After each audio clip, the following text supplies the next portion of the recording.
जय सिया राम। सभी भक्त मित्रों को जय सिया राम। आज हम बाबा रामदेव जी की जन्म कथा का श्रवण करेंगे।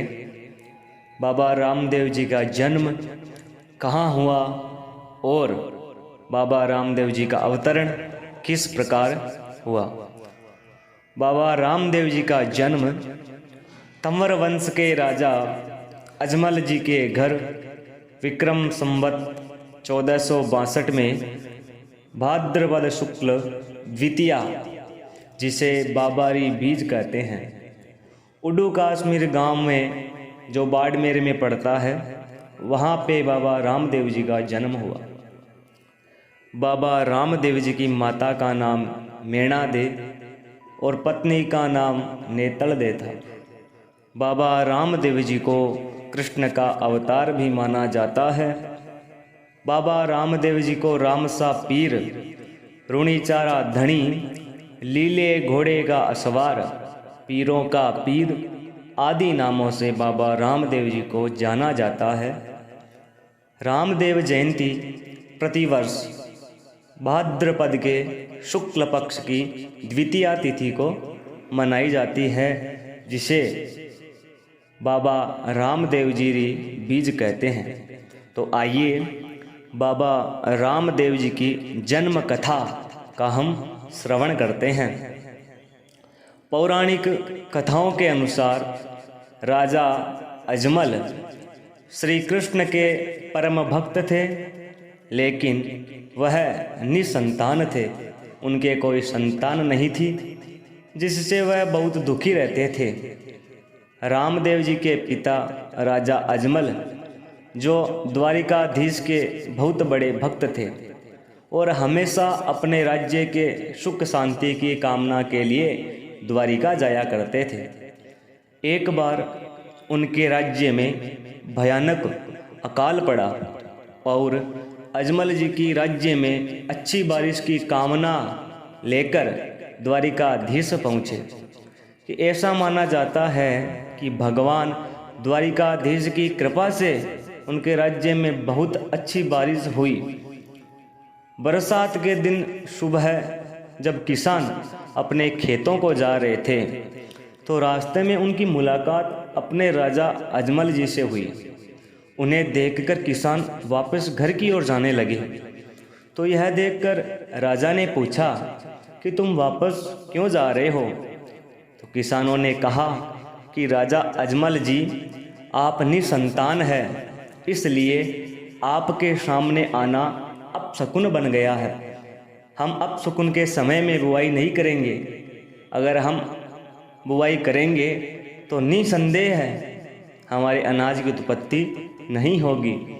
यह सुनते ही राजा को बहुत ही दुख हुआ, लेकिन एक कुशल शासक और गरीबों के मसीहा होने के नाते उन्होंने किसानों से कुछ नहीं कहा। लेकिन वह बहुत निराश हो गए और परेशान होकर घर वापस आ गए।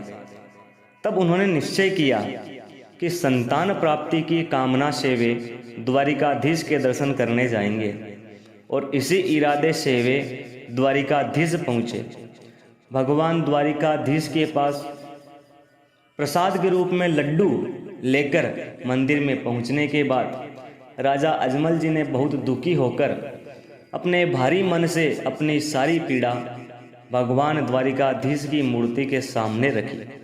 अपनी सारी बातें करने के बाद वह मूर्ति को देखते रहे।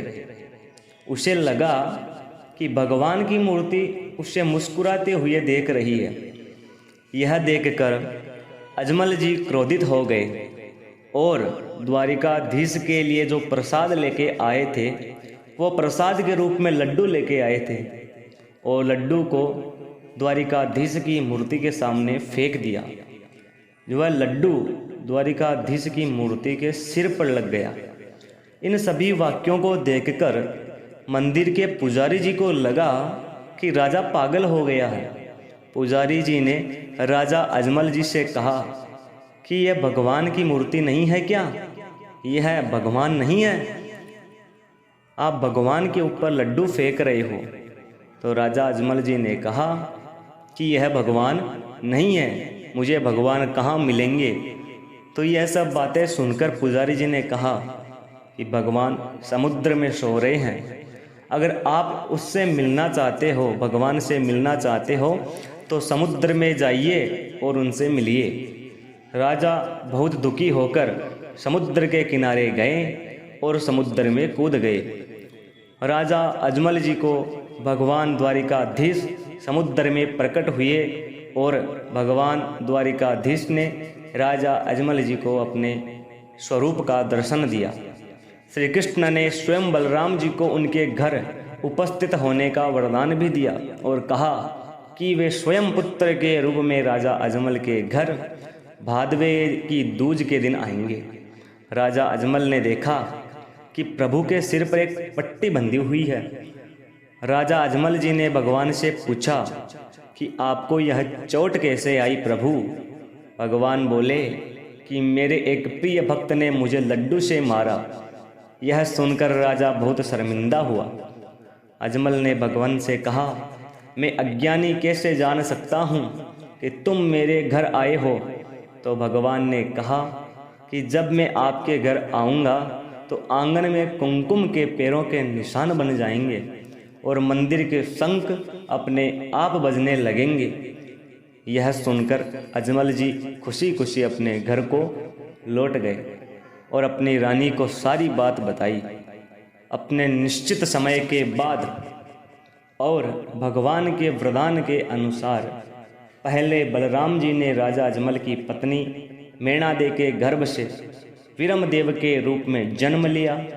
उसके बाद 9 महीने बाद भगवान भादवा की शुक्ल पक्ष की द्वितीय तिथि को भगवान श्री कृष्ण के पलने में राजा अजमल का घर रामदेव जी के रूप में अवतरित हुए। इस प्रकार राजा अजमल के घर में भगवान श्री कृष्ण के रूप में रामदेव जी महाराज का जन्म हुआ, उनका अवतार हुआ। इस प्रकार बाबा रामदेव जी की कथा है।